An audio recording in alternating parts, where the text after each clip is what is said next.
Okay. Okay.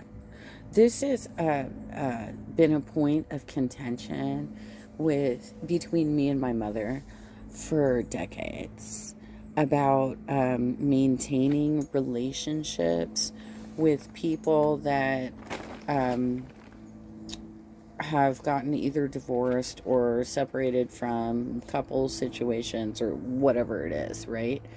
Um, because my mom felt very hurt. And it's a little bit different when you have children, right? Because you do have a responsibility to um, provide access to the grandkids or whatnot. But she had an expectation that they should still, have her there talking to them at the same time and stuff, and that they would continue having a friendly relationship with her. And over the years, she started doing that to me and my brother as well. Um, in the cases of our exes, trying to continuously reach out to people that either we had a relationship with or that we had formerly been friends with and had a falling out with. The most recent for me was last summer when I had a dude that I was very close friends with. We did not have a sexual relationship with, but he was very close friends with me.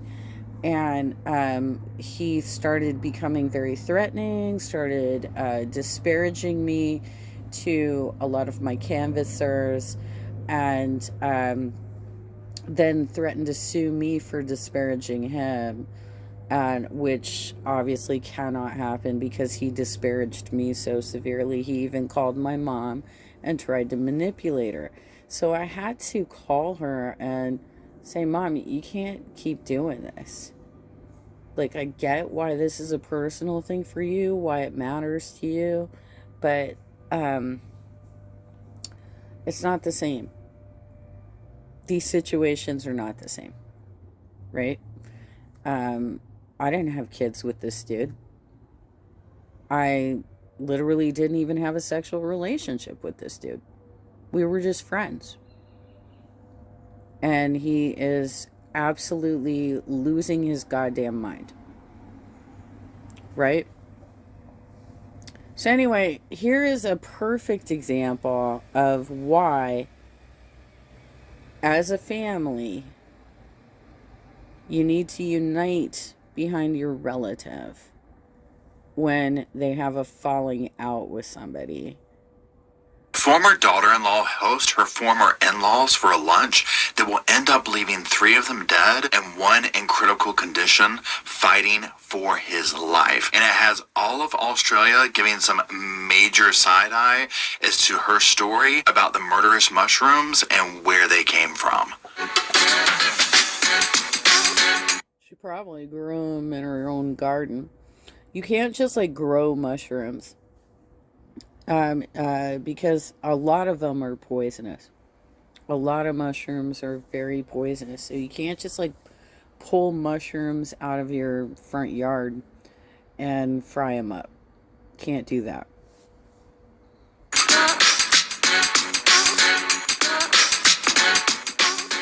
Hello, Sofa Squad, and welcome back to the sofa. The sofa's behind me, still pretending to be a sofa. My name's Paul, and our sassy sidekick, Mr. Roscoe Pico Train, is sitting over here under some covers, though I will almost guarantee you that he is going to be making his little chicken scratching once I start talking, and that's when he'll make his appearance. Now, today we're going to be talking about a case that has been, I don't even know what to say about this one, but in this point in time, nothing shocks me anymore, right? But we're going to be talking about the case that has become known as like the murderous mushroom case, and you'll soon learn why. Now, specifically for this video, what we're going to do is we're going to review this in a few different ways.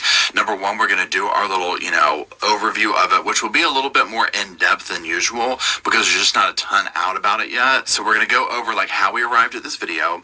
Then we're going to be reviewing some articles that will go over Erin Patterson. That is the person at the center of this that we're kind of questioning what her motives were. She gave a statement that has definitely got us going, yeah, So there's that. Then secondly, she also did like a brief interview with some media that stopped her outside of her house, and that was a game changer for me. Okay, so we're going to be reviewing some clips from that, and that's how we'll do that. And what we're going to do before we do all that is we're going to open the doors, we're going to fluff the cushions up, because we do need to make room for today's sponsor who has made this video possible. Y'all go on and welcome a man with a warm sofa welcome. So I want to share a new product. We don't know. We don't.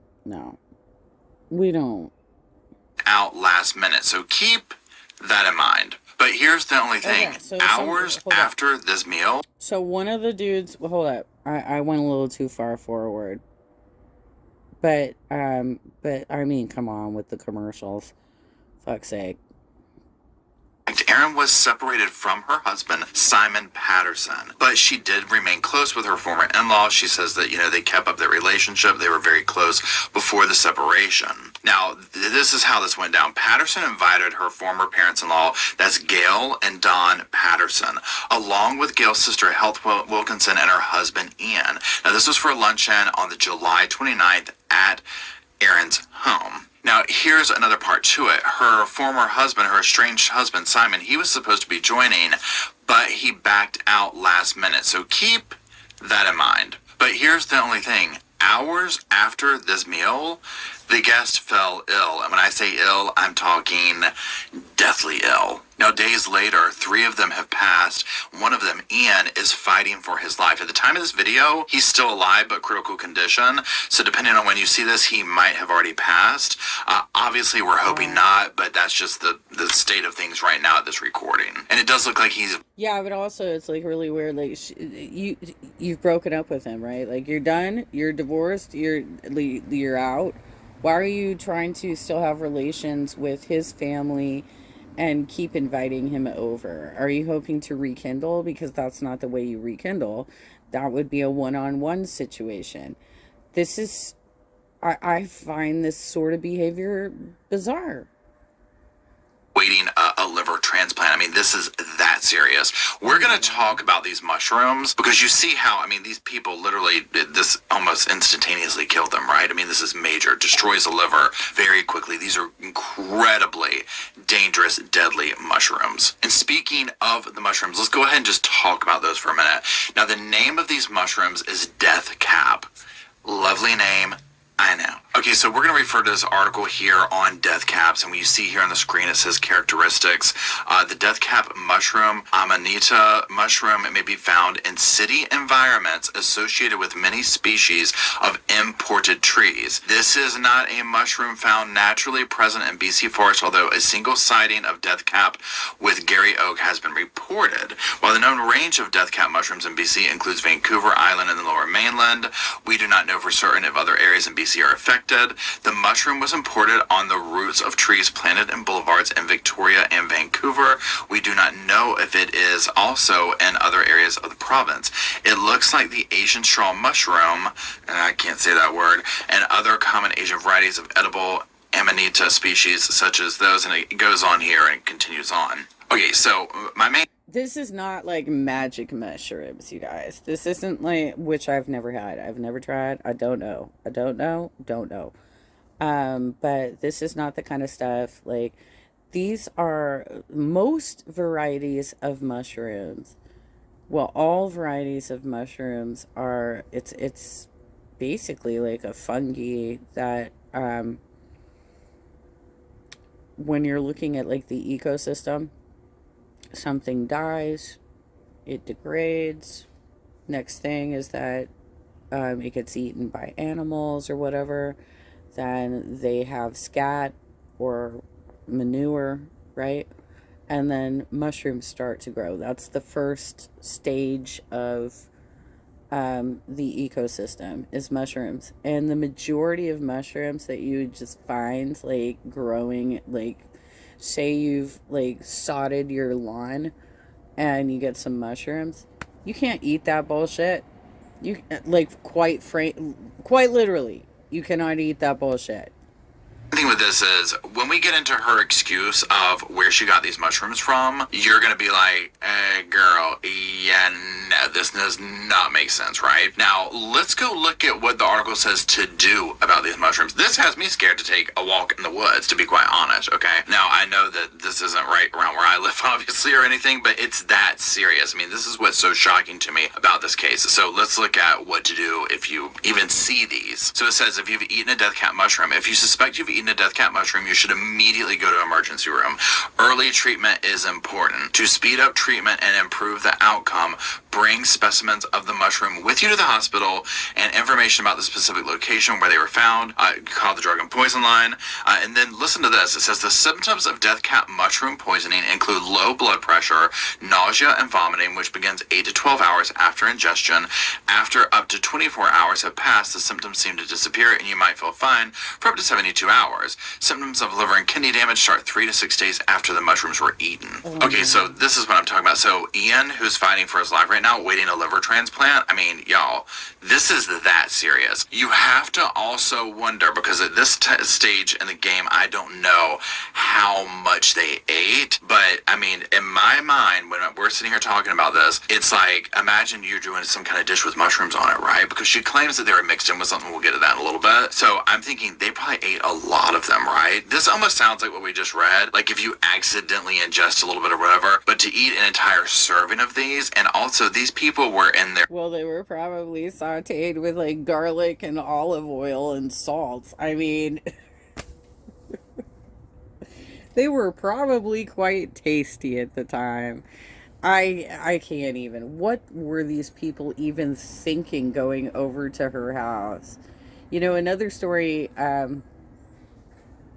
hate to bag on my mom, but like I have to bag on my mom because she kept doing this over the years. My brother's first wife started becoming very vicious when they were going through their divorce, and started writing some pretty heinous things about him on MySpace, which I combated with my own account, but she at the same time was doing the same thing that this fellow was doing to me last year, trying to stay in touch with my mom, because my mom just tries to be a good person, and like she tries to, you know, open the hand of friendship, you know, extend the olive branch, if you will, because she felt like that was not done for her by my dad's parents back in the 80s, right? So she actually, during the time that my brother's first wife was going through this divorce and was disparaging him severely on social media, she lent his first wife the use of a pickup truck, for which she totaled, and then my mom gave her half of the settlement on that, the insurance settlement.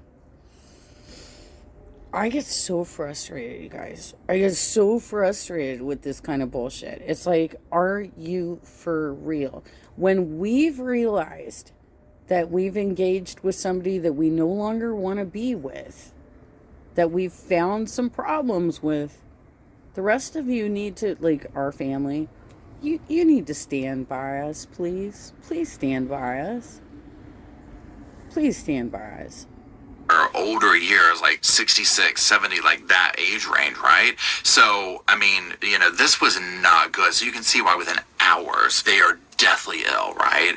It's tragic. Okay, let's continue on. Now, also, Aaron Patterson does have children, and it was circulated in the beginning that the kids were like there present for the lunch, but they didn't eat at that time. However, it's since come out that no, the children had gone to the movies. Now, keep that in mind as we get into how this day played out, because everything, when you start looking at the totality of it, is just completely sus, right? So, again, thank God the kids were at the movies, though. But also even weirder is she will claim that the next day the children ate leftovers, but they don't like mushrooms, so she scraped them off the plate. I have lots of questions about that, and we'll get to that later, because again, right off the bat, just keep this in mind. You just had 4 people to your home who are being hospitalized, severely sick.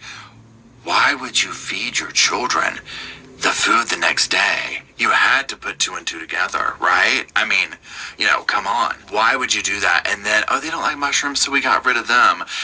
I mean, come on, right? And even say she didn't know. Say she did not know. And the mushrooms were on the plate or whatever. These sound so poisonous. I'm like, what if some remnant of it was like even near the food? It sounds like it would make you sick. So we're going to come back to that. Let's talk about where she claims she got these from. Police believe toxic death cap mushrooms were served at the lunch. Erin says she bought them from a supermarket and an Asian grocer in Melbourne. So she claims she got these at a store, but can't really remember, and we'll get a little bit more into what she really goes into about it. But again, as you learn about these, it's just like, girl, I don't think you got these at a store, right? And also keep in mind that, we haven't seen any recalls come out yet. Imagine here in the States, if somebody claimed, we've seen this before, right? Of people trying to pull numbers like this where they're like, oh, well, we got it here. There's usually a major thing that will shut something down if there truly is something that's wrong with this food has been distributed everywhere. Right. Aside from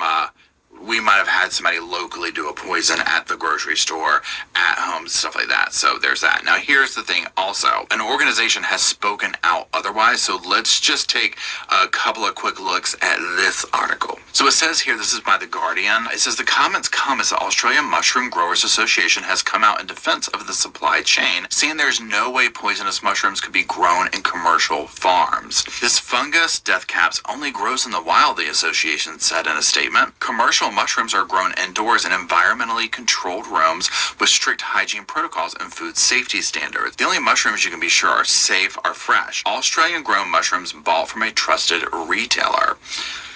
Yeah, think about that. Like when you go to the store, like any store, it could be a small store, it could be a big store. There's going to be like, if there's a produce section, there's going to be like a bin of mushrooms, like, and maybe there's a few different various kinds like portobello and shit like that. There is not going to be a bin of mushrooms that could be potentially tapped in by multiple customers that you don't result in multiple deaths outside of this woman's house, right? She did not go get those mushrooms from a store. It's simply impossible. I'm a little flustered because I'm like so upset by this story. So yeah, not a cute look for Miss Erin. Now again, she's claiming, well, I don't really remember where one of the markets was, and another one was like a little Asia market or something. Remember how it said that they can be mistaken for that or whatever? But we'll also get into her experience with foraging herself here in a little bit. Now, like I said, one of her friends has spoken out. Now, this is speculation. This is allegedly, right? Because, first of all, this is with Daily Mail, so take that into consideration. But this is like a source close to the family, so you never know. So just know that with this. But I'm going to put these up here. We'll talk about them. So it says, Australian mushroom poisoning. Friend reveals Erin Patterson was an experienced fungi forager. Now, this is from the NZ Herald, and they're citing the Daily Mail article. And let's go on to that actual article. So it says the mushroom cooked behind the toxic beef Wellington that poisoned 4 people, leaving 3 of them dead, was an experienced fungi forager, according to a source close to the family. According to the Daily Mail Australia, Erin Patterson was known to often and expertly pick wild mushrooms around Victoria's Gippsland region. A friend of Patterson's family revealed Erin was very good at foraging and at identifying different mushroom varieties. Wow. The Patterson family, including Erin and estranged husband Simon, would pick mushrooms each year when they were in season, the friend said. So this isn't even a mistake. This was premeditated. That's pretty... Oh my God, even. Well, if this is accurate, allegedly, right? So if a friend of the family knows that she has this type of ability, because I think most of us wouldn't be able to identify like which mushrooms are safe to eat, right? So here's my thing. Let's go based on this is true. All the more reason to be like, wouldn't you know better than this? Like, wouldn't you recognize this? And why would you have these random mushrooms from other places if you're going to getting your own mushrooms? That type of thing. This part doesn't look good, but again, this is very speculative. This is very he said, she said. So we have to take this with a grain of salt. Okay, we can't get too serious about this part right here. And on that note, now that we've gotten kind of all that out of the way, let's take a few minutes. We're going to go through an article that is talking about the statement that she released to authorities. Go ahead and buckle the sofa seatbelt up, okay? Because let me tell you what, this one's going to have you going, depending on where you're at so far with this case, the statement here, I was kind of like, yeah, this isn't good. So what I'm going to do is I'm going to put some screenshots of the articles up here. I'm doing the highlights of it that I felt were the best talking points, and we'll go through it and we'll discuss it. So we're going to start here with the second paragraph down, and it says, I am now wanting to clear up the record because I've become extremely stressed and overwhelmed by the deaths of my loved ones, Ms. Patterson said. I am hoping this statement might help in some way. I believe if people understood the background more, they would not be so quick to rush to judgment. I am now devastated to think that these mushrooms may have contributed to the illness suffered by my loved ones. I really want to repeat that I had absolutely no reason to hurt these people whom I loved. So it says, contrary to initial reports from police who said Miss Patterson's children were present but not eat the meal, Miss Patterson said the children had actually gone to the movies prior to lunch, because that's what we talked about earlier. Now it says that according to her statement, Miss Patterson served the meal, allowed the guests to choose their own plates. She then took the last plate and ate a serve of the beef Wellington herself. Miss Patterson said the mushrooms were a mixture of button mushrooms purchased at a major supermarket chain and dried mushrooms bought at an Asian grocery store in Melbourne months previously. The Patterson children ate the leftovers from the lunch the following night. However, Miss Patterson said the children do not like mushrooms, so she scraped them off the meal. Okay, now pause there for a second because there's so much here. First of all, the children. Okay, so number one, depending on which way you go, it could be completely innocent that they went to the movies, but isn't that convenient that they weren't there?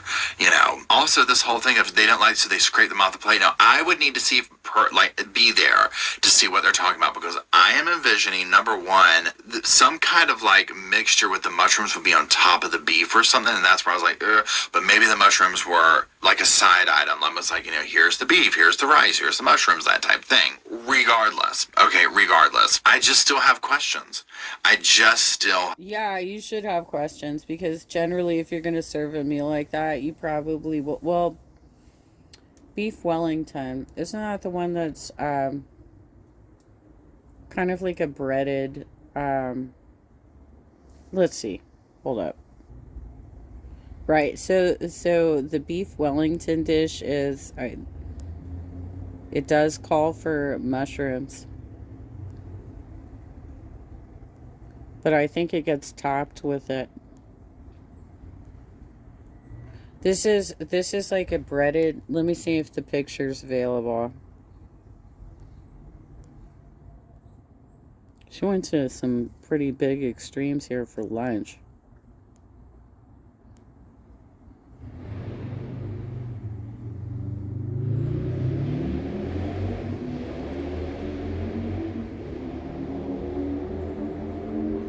I don't know why this is taking so long, you guys. The ultimate beef Wellington. Lily! Hi, congratulations on your third location. Thanks, but it has its challenges. Keeping everyone connected is, and tracking deliveries has been, and keeping up with every little demand can be rough. AT&T can help you find the best 5G plan. Oh man, and see, I hate these sites because they just they take you, it takes 7 hours to prepare, you guys. Oh my god. This is something that I saw on when I used to watch that Gordon Ramsay show. That was one of his challenges, right? Was beef Wellington. Let's see if they just have some pictures. Images. Here we go. So it's basically this thing where it's breaded. Takes 7 hours to prepare. Mushrooms are included in it. So I'm guessing if she made it and the mushrooms are part of kind of the lining in between the breading and the meat, then she would have just sliced that all off for the kids, right? I think that's what happened here. Because you can see there's an inner lining of mushrooms around the meat. Okay. Let's get back to it. I'll have a questions. That why were the children eating that the next day? That doesn't make sense to me. And also, I just feel like I almost feel like there was almost two different things made, right? Because part of me is like, if these mushrooms are that poisonous, again, wouldn't they transfer on the plate somehow, even being near them? Like, even say you scrape them off, but you moved your meat over the part where they were at. I mean, I don't know how that works, right? But it sounds completely just okay. Now, also, remember how they're like mistaken for this Asian type, native mushroom or whatever we read earlier? And she's saying, oh, I got the dried mushrooms at an Asian grocery store in Melbourne months previously. Now, this is where she'll say, I don't really remember which one it was. So, number one, she's saying months ago she got these. Not 100% sure they're dried out. Now, we're going to talk about her little veggie dryer thing or whatever, because she's lied about that. She's gotten caught in a lot of lies. So keep this in mind about the dried mushrooms as we continue to go. So here we go. All right. Ms. Patterson said it had not been previously reported that she was also hospitalized after the lunch with bad stomach pains and diarrhea and was put on a saline drip and given a liver protective drug. She said she was transported by ambulance from Leongatha Hospital to the Monash Medical Center in Melbourne on July 31st. So the luncheon was the 29th. She was transported on the 31st. Gippsland Southern Health Service confirmed a fifth person who presented at that hospital on July 30th with suspected food poisoning later returned and was sent to Monash. So she's in this mix here, but notice she didn't get it as bad. When we talk about my feelings on this at the end, we'll talk about this because, again, I'm like, could be innocent. But how convenient. Let's keep going. As her guest fell critically ill, Ms. Patterson said she was contacted by the Department of Health and asked what might have caused the violent reaction to the meal. She said she preserved what was left of the lunch and gave it to hospital toxicologists for examination. She said she told investigators from the department where she had bought the mushrooms, although she was unable to identify the specific shop in Melbourne where she bought the dried fungi. Ms. Patterson said officials from the department later sent her photographs of packs of mushrooms with handwritten labels similar to those she described to them. Okay, now here's the thing here. So when they start to, as a guest fell critically ill, Ms. Patterson said she was contacted by the Department of Health. So again, the timeline of this, and I'm still in my mind right now stuck on the children eating the leftovers the next day. She has them over the 29th, and it says within hours they were like getting, incredibly sick, and so on and so forth. Now let's say they're all, two of them were a couple. Well, it's two couples. Each of them start getting sick, so they had to be like, you're sick, I'm sick. Maybe we ate something like that correlation, and maybe they called each other. I mean, I don't know. If you had just eaten at somebody's house and this happened, I mean, come on. So again, at what point was she contacted? So if we're going on this notion of she didn't know about total accident. Well, the kids ate the leftovers the next day. Well, by then, I mean, this would have been, was she contacted by then? Another questioning of why were the kids eating those leftovers at that point? But again, I don't know the exact timeline of like, this person was contacting here and whatnot. Now, again, then throw her in the mix. She's taken there because she has diarrhea and all this. This is what blows my mind about it, where I'm like, this doesn't add up. Why were your kids eating this leftover meal? I don't mean to get stuck on that, but it just seems so weird to me. Okay, let's continue. All right, so it says, Ms. Patterson also addressed media reports that police investigating the deaths had seized a food dehydrator at a local tip, saying it was hers. Okay, now this is a major, okay? In this statement, Ms. Patterson admitted she lied to investigators when she told them she had dumped it at the tip a long time ago. Ms. Patterson said she was at the hospital with her children discussing the food dehydrator when her ex-husband, the son of the dead couple, asked, is that what you used to poison them? We're going to come back to it. Worried that she might lose custody of the couple's children, Ms. Patterson said she then panicked and dumped the dehydrator at the tip. Okay. Numerous things. First of all, let's just go and address this. The husband, ex-husband. Now, we don't know their vibe. I wasn't there. I wasn't friends with them. There's might be reasons, obviously, that they separated. So, there could be a lot of that going on. The fact that he's like thinking that she killed them, I mean, hello. Yeah. I mean, this is not good. The fact that then this is another red flag. I was afraid I'd lose custody of the children. So I panicked and threw it away and lied. That's major. Now, I get if we're going on two notions here. Number one, it's a complete accident. Losing custody of your children and whatnot is a scary thing. That could push someone to do something shady and lie. Given the context, that this is where I'm like, way too much stuff is going on. You have a food dehydrator, and the dehydrated mushrooms are what took out your guest. And your ex-husband says something about it, who was supposed to be at the dinner, and then you panic and throw it away and lie about it? Girl. No. Okay, so then it says former husband was supposed to be at the mushroom lunch. Miss Patterson alluded to media speculation about the fact that her estranged husband, Simon Patterson, reportedly spent a fortnight in hospital in May last year with a severe stomach illness unrelated to the current incident. Now, hold on. We got a little something investigative reporting to do real quick to look up. Please hold. Okay, what is... First one, what is a fortnight? Fortnight, British, a period of 2 weeks. Okay, so half a month, 14 days, a pay period if you get paid every other week. Okay, so that's what it is. Okay, let's continue. In her statement, Ms. Patterson said she... Wait. Another question which you're not addressing is, where was Dad exactly? Okay, so this was a married couple. They have 2 kids. The 2 kids are out at a movie. With whom? Who were they with Dad? What was happening during this lunch where she's entertaining his relatives? This is so bizarre. Reluctantly agreed to nurse Simon Patterson for 3 weeks after he was discharged from hospital, before telling him that she did not want to reconcile with him. Hold up. Okay, let's just go back over here. So he spent a fortnight, which we now know is 2 weeks, in hospital in May last year with severe stomach illness unrelated to the current incident. Okay, so interesting, but again, could be coincidental. I mean, Michael Patterson had, isn't that funny? Michael Peterson, I'm sorry, I was going to say they have the same last name. He had 2, former women in his life that ended up dead at the bottom of the stairs. I mean, coincidences do happen, right? So, it says she reluctantly agreed to nurse Simon back to health for 3 weeks. This is giving martyr, this is giving, attention seeking, but it could also be giving, she can't stand him and didn't want to nurse him back, and then she told him she didn't want to reconcile with him. There's a lot to be uncovered there. Okay, a lot to be uncovered, which will come out in court and whatnot if this ends up to that level, because I'm just getting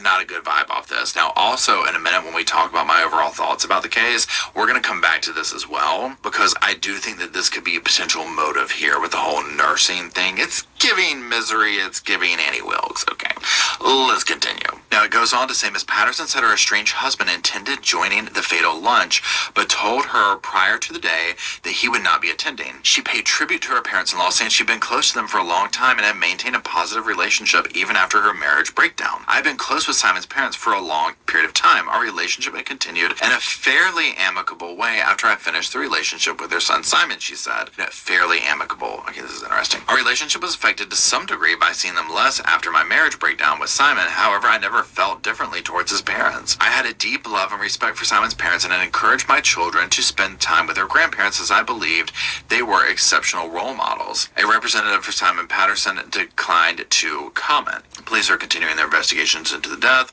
Ms. Patterson says she was willing to assist police, potentially to the extent of being re-interviewed. There's been no update.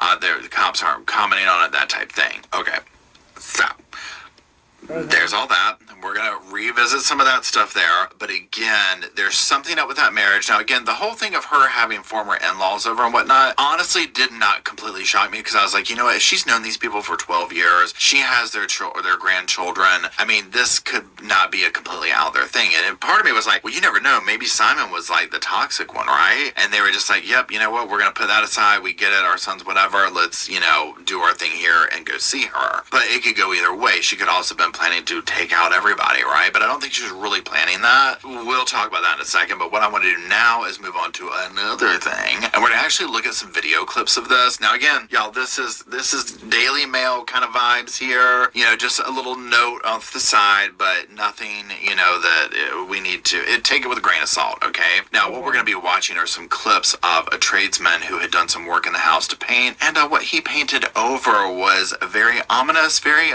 prediction-y me, if you will. So let's watch a few clips on this. This local tradie was asked to paint over the disturbing images last year when the property went up for sale. The tombstones down the bottom sort of done it for me. Yeah, like rest in peace grandma and rest in peace me and all that.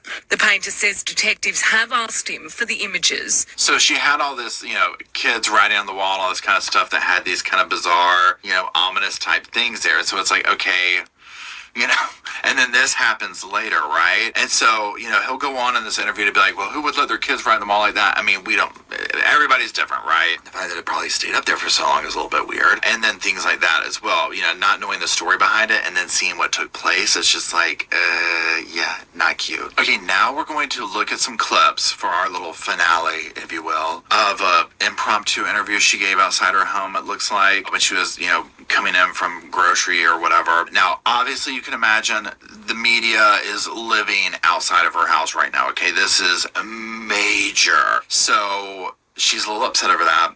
Understandably, if you were innocent or guilty, doesn't matter. This would be, I can't imagine, right? So I'll give her that. But what we're going to do is just look at a few clips. I'll make some commentary on them, and then we'll talk about overall thoughts after that. Can you tell us about the meal that you cooked? I'm so devastated by what's happened, by the loss of Don. Don is still in hospital. The loss of Ian and Heather and Gail. They were some of the best people that I've ever met. Gail was like... Take your time. Gail was the mum that I didn't have because my mum passed away 4 years ago. And Gail's never been anything but good and kind to me. Okay, y'all. Now, here's the thing. I didn't say at the beginning. You already know. I ain't no psychologist. I'm no doctor. I'm no cop. I ain't none of that fancy credentialed stuff. Okay. Just a guy with a sofa dog. Opinions on true crime. That is totally suspect to me, okay? Number one, notice in these clips that we watch, whenever they ask her a direct question, she goes into this level of gaining sympathy. Okay, he asked her about this, and she immediately goes into, and the fact she's like, Gail was the mother I always, or never had, because my mom passed away 4 years ago, whatever she said. On one side, I understand you're not going to want to answer specific questions to the media, because it's this could be incriminating or whatever. I don't know how the laws work over there, but regardless, it's not in your best interest. I get that, right? But to immediately go into this, give me sympathy. Give me sympathy. Now, I also look at it from this level of, if I had 4 people over to my house who are all now dead, and it was completely an accident, right? Like, no ulterior motives, how horrifyingly bad would you feel? Yeah, I mean, this is terrible, right? This is a terrible, terrible thing. Even worse if it's intentional, right? So, I mean, I'm giving her that, but also when I'm looking at her with the way that her eyes looked and avert and the tears, and notice what she does with the touching her eyes and the tears and the looking and the wanting to make it, I'm crying. I'm not vibing this, okay? But again, we don't know how people react in different situations. We're all different, right? And so everyone acts a different way and reacts a different way, and so again, this hasn't gone through court. It hasn't even gotten to that point yet. It could turn out to be a complete accident, right? But something seems off about this. But again, I don't know what it's like to have a sea of journalists outside my house. I don't know what it's like to have served 4 people who are now dead, one fighting for his life. There's all that going on too. So again, I want to kind of look at both sides of the fence and not just come at it from a way of, oh my God, she's guilty, because the fact of the matter is, I don't know. Can you tell us a bit more about the lunch? What I can tell you is that I just can't fathom what has happened. I just can't fathom what has happened. Okay, again, now you saw this one. Mm-hmm. Again, would I be doing that? I don't know. I know I would be super awkward. I mean, how awkward is this, right? I mean, 100%. Doesn't answer the question, doesn't want to talk about the lunch, goes right into the tragedy of it, the this, the that. And again, I don't know what I would be saying, because if you're innocent, I would like to think that would be like, look, this is a horrible accident. I don't know what happened or how these mushrooms got mixed in with what I bought from this store, but we need to get to the bottom of this. There would be... But she does. She knows exactly how it happened because she freeze-dried them herself with her own contraption, right? So there's no mistaking how the mushrooms got into the recipe. Um, and for some reason, she ate less of them than the other three guests. Very interesting. And she also chopped them off of the meals for the kids, which was incredibly dangerous because you're right. There might have been some residue still on the meat at that point, but it sounds like she was trying to create an alibi for herself that it couldn't possibly have been the meal, right? Urgency on my part of how in the hey diddle diddle did this happen, right? Damn near anger, okay? But you don't see that from her, and that concerns me. Let's watch the next clip. That Ian and Heather have lost their lives, and Gail has lost her life, and Donna's still in hospital, and I pray that he pulls through, because my children love him. And you must be pretty shaken up by this as well. I'm devastated. I love them. And I can't believe that this has happened, and I'm so sorry. Okay, now let's just say this. If he pulls through, God willing, and let's pray that he does. I mean, who all wants to line up to get the story from him, right? What was said at this dinner? What went down at this dinner? What was the vibe? Was there a sinister vibe? Like, because imagine if you go with the whole thing, if she did this on purpose, imagine if she was like going and doing these things, like enjoying the secretive control that she had over the situation of what she was about to do.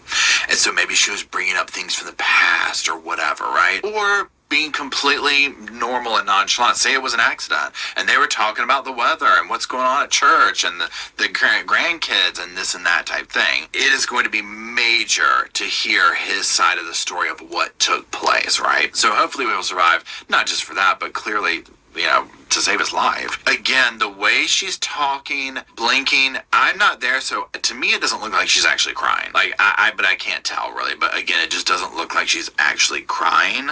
But again, I'm not there. But she's not, there's something odd about eye contact and all that. But again, benefit of the doubt, this could be a completely awkward situation, and it is, right? So if she is innocent, then that would explain the odd behavior, because we've seen this before. Let's go on to the next clip. How are you I just can't believe it. Just can't believe it. Can you tell us where the mushrooms came from?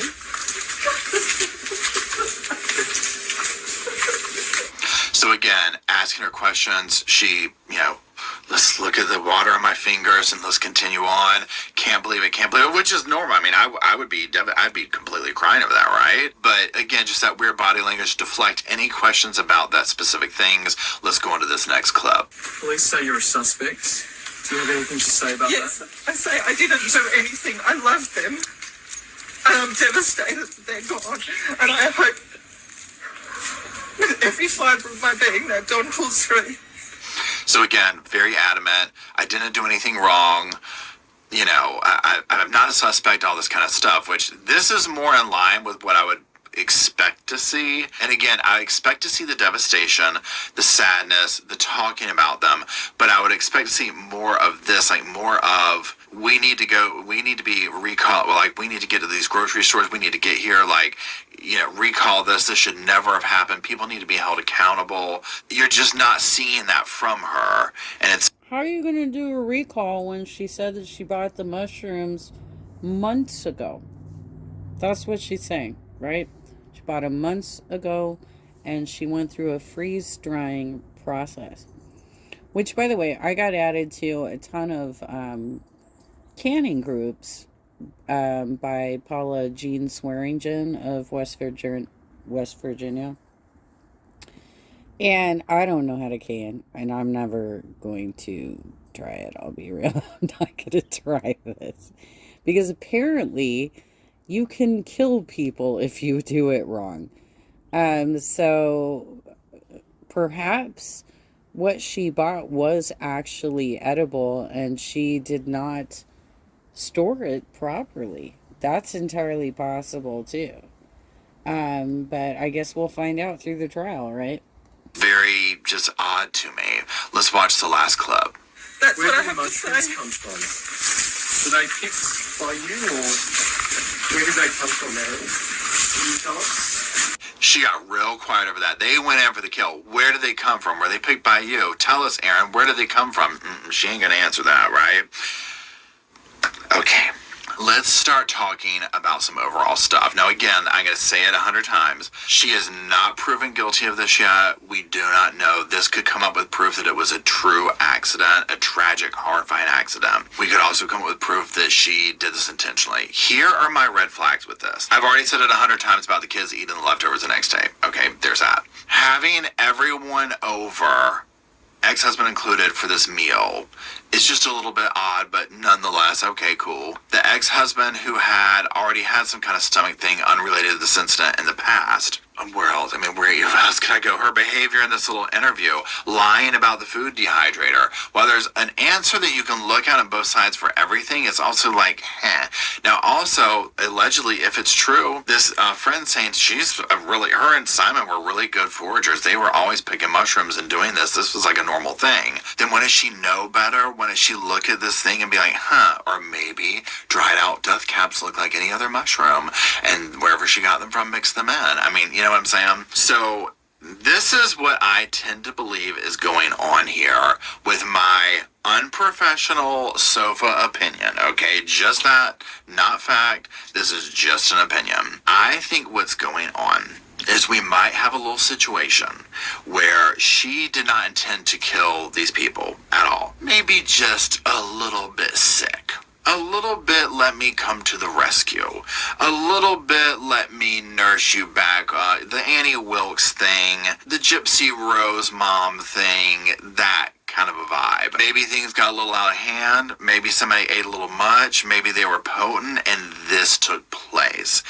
So, or it could have been a final meal, right? I tend to think she was doing something that was going to cause some kind of interaction to have to do with one another. Like, I'm going to have to tend to them. I'll come in and rescue, or let me bring this to you. That type of situation. To me, one answer would come forth is if we were actually to hear from Simon, and if he set the record straight on his side of, this is why the marriage ended. This is what was going on. Because if it was him that ended it and didn't want to be with her, this would all fall more into line with like, okay, got it.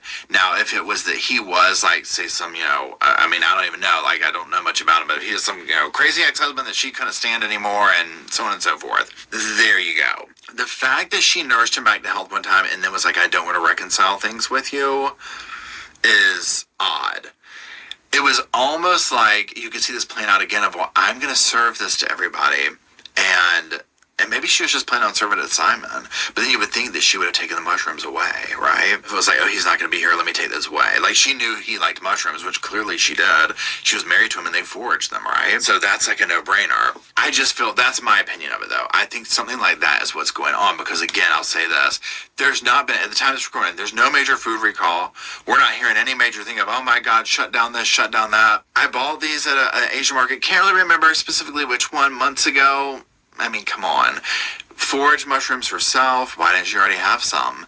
This whole thing about throwing the dehydrator away, that's major, okay? Mm-hmm. The painting stuff on the wall, I mean, that can go either way with me. It's definitely weird, but I mean, I would need way more information about that, right? And then also the behavior during this interview, it didn't set well with me. It didn't set well with me at all. And again, I'll give her the benefit of the doubt of, like I've said, she's being interviewed. This has happened. It's tragic. I mean, all of it could play into that. But I didn't like the tone of her answers because they just seemed geared to gain sympathy and dodging those hard-hitting questions, But again, it's like, I wouldn't want to be answering those either. I would know that anything I said was going to be torn apart. And if somebody's asked me about some major, potentially incriminating things, whether if I knew I was innocent or not, I know this question can be incriminating. So I'm not going to put it out there. Because imagine this. Imagine she said, I got it at Market 123 on street, whatever. Well, they're going to all run over there, and they're going to be questioning them, and it's going to put them on blast.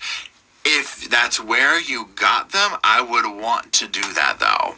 I'm like, I got them at the Piggly Damn Wiggly. Okay, over on corner of Billy Bob and, Aunt Wilma or whatever. I I'd want to put them on blast. Let's get some answers. Why did they sell me death caps? That's how I would be about it. I wouldn't want to be protecting the grocery store. I would be upset at them. You know, I can't remember where it is. We're getting... Well, yeah, and why wouldn't you want to also protect other consumers if there is a market out there that is potentially selling deadly mushrooms as something to cook with? This just doesn't add up. The car and going, okay, we're getting in the car and going. Maybe she's done that at this point, you know, but it's very weird that there's been crickets on that. You know, that part's very odd to me. So, anyways, this is the Mushroom Massacre. I mean, I can't believe we're talking and even having this conversation, right? Let's send out good vibes and prayers that Ian makes it through, right? Not only for his own benefit, but to also find out, like, what went down at this dinner. So there's that. And also, once again, thank you to Driv for sponsoring this video and making my car rides that much more enjoyable with their beautiful scents. All their stuff. Well, I think the big point there is that Simon just lost 2 family members. A third one is on the brink. And his children were both threatened with the same fate. So, yeah, she needs to start speaking. She needs to start talking to the interrogators.